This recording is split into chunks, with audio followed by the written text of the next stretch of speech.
Okami is coming to the PS4, you sexy motherfucks, and you know what that means! And if you don't, well, it means that the HD is gonna make that smooth-ass art style look even cooler, or possibly worse. The definitive way, however, will always be to play it on the Wii. But the point of all this is that it has, as predictably as ever, brought the jackwagons out of their hermetically sealed dungeons to bitch about the value of their copies going down. And by that I mean, like, 2 guys. Yes, it's that little annoyance yet again, and I have taken it upon myself in light of starting up like 8 games and dropping them all in 1 hour to lay down the law on this completely fucking retarded complaint that really means nothing and is little more than a minor annoyance that can easily be ignored. I have lost the will to live. So, as the complaint goes, by re-releasing the game on a later console, the monetary value of the older copies has gone down, and those whose only interest in collecting for their value got their panties in the tightest of bunches. And this video is for you! It's educational as fuck! I put the dicks in learning!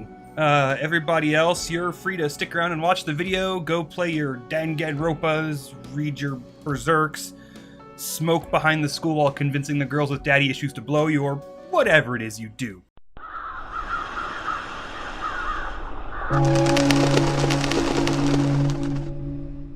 Now, for you collectors... No, this isn't right. Hold on. You can't see it, but now I'm sitting in the chair backwards. Because I'm a cool guy. That's better. More relatable, right? So collectors, hey, how's it going? You see, I've been around the block before. I'm a collector myself. I, for some moronic reason, have all the Street Shark puppets. I have all but 2 of the Bloody Roar titles. I've been tracking down the Thief Trapezoid boxes. And oh yeah, that stuff behind me right there. Yes, it is quite a collection. A boxed copy of Alice for all 3 of the printings. That big Icewan box? Yeah, it's factory sealed. I even swung it so that it never even hit the $100 mark on a single copy. Old man Necro's looking pretty cool now, isn't he? Not such a square after all. Good. Crap.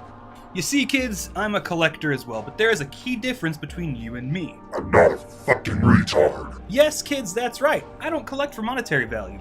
And do you know why? Because I don't have my head so far up my ass I can lick my own spleen. It's because I collect things I love because I love them. You see, students, video games can be preserved seemingly forever. As long as it's on someone's hard drive, it can be played, whether it be through emulators or simply being on a system it's compatible with. Games will always be with us a long-ass time. And you see, that makes them intrinsically worthless from a monetary standpoint. Yes, it's true! A video game's true monetary value will only be as high as the original manufacturer's suggested retail price. Why is that, do you think? I'll give you a second to contemplate it. Are you finished? Well, it's insanely simple in practice, but a little complicated in process. To truly understand why collecting video games for their monetary value is as stupid as raw dogging a truck stop hooker, we have to take a lesson in the libertarians' free market ideology.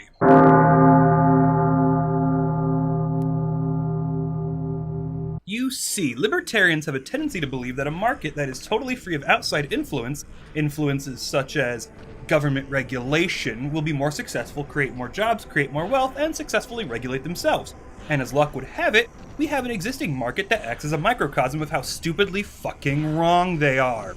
That's right, the personally controlled games market that sites like eBay help create fly entirely in the face of the idea. Let's take, for instance, Takeshi's Challenge. It's a pretty rare title, so its lack of availability would by standard trade practices deem that its price be higher. Unfortunately, when you go to track down a copy, the asking prices are so low that this video is already over.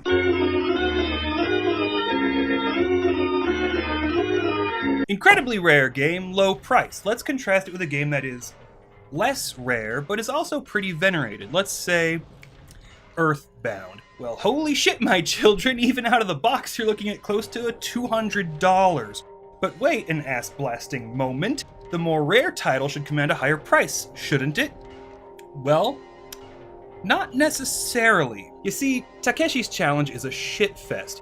It was made by a man who hates video games with the sole intent of making a game as undesirable to play as possible, and then insulting the player for doing so. On top of that, you can only play it on the Famicom.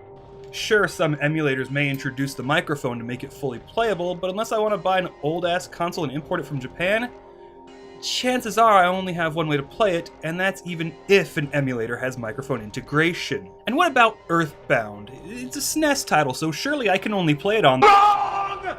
Not only can I emulate the living fuck out of it myself, but Nintendo has put it out on the Virtual Console, and if you're one of the lucky kids who got the golden ticket and can buy a SNES Classic, you can play on your 56K Hyper Ultra Mega HD EX Plus Alpha TV and really see every single fucking pixel. So, Earthbound is more abundant, has an obviously higher demand to meet that abundance, and I can play it any way I want to. So why the fuck, if I want a cartridge of it, is it harder to get than the obviously more rare game? Because a game is only as good as I say it is. That's right, a video game's worth is 100% subjective. It's only worth as much as anyone is willing to pay for it, and one person being willing to overpay causes other sources to demand at least as much. The effect is that now, a game may be worth a lot of money to other people, but people are now asking for more than anyone feels it's worth. It's a seller's market. Unfortunately, a seller's market kind of sucks when nobody is willing to buy at the asking price, and by free market economics, that should cause the price to go down.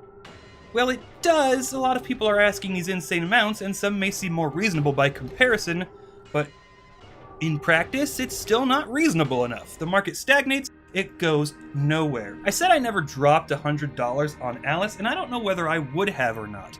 You see, I love that game. I love it more than I could ever love a puppy. I have boxed copies of all 3 editions, I have the soundtrack, and I am working on getting my hands on an old press kit someday. But what I paid for them is probably not what I could ever get back selling them, and nobody would ever pay what I would charge, because I didn't buy it for its monetary worth. I bought them for their sentimental value.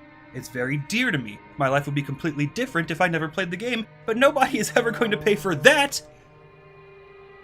But we'll make them pay. We'll make them all pay. And if they were to release Alice again, the monetary value of them would potentially drop, or hell, that could cause it to go up again. But if I was banking on that, I would go entirely bankrupt. Video games are an absolutely uncontrollable market, you see. A game's worth is determined by absolutely uncontrollable factors. Is it good? Is it good enough to withstand the test of time? How has public perception affected the worth of the game? How much do I like the game? How much am I willing to pay for it? You can't possibly account for even half of those factors. Do I want a boxed copy of Earthbound? Fuck yes, I do! I love the Mother series. Do I love it $400 worth? Fuck no! Go kill yourself with that shit! For that kind of money, I could buy a baller video card or a baller TV and emulate it and play it on a 65-inch television. And that's the lubricant-free rub of it all. A video game is only worth what someone is willing to pay for it, and only as long as that person hasn't yet paid for it, and it will only command that price for that person. By following that person and trying to then make the market fall in line, you create a stagnant market that develops into a race to the bottom. And there you have it, kids. Collecting games for their monetary value is a Jive Turkeys game. It's not Goya. You're not going to be able to sell your Wii edition of Okami for $5,000 someday. You'll only ever be able to sell it for whatever the amount of money some sentimental jackwad like me is going to pay. Rare, boxed copies of games that is some 17 years old only cost me $60. And unless somebody offers me a fortune, I'm probably never going to part with it. Free markets can't regulate themselves. A game will only ever be worth what each individual is willing to pay after it has been taken off the store shelf. You're a fucking retard for collecting games for their monetary value, and even dumber for caring that a re-release might change that value. I'm the Necroswanson, and I gotta see some of those daddy issue girls about grades. Inconquerable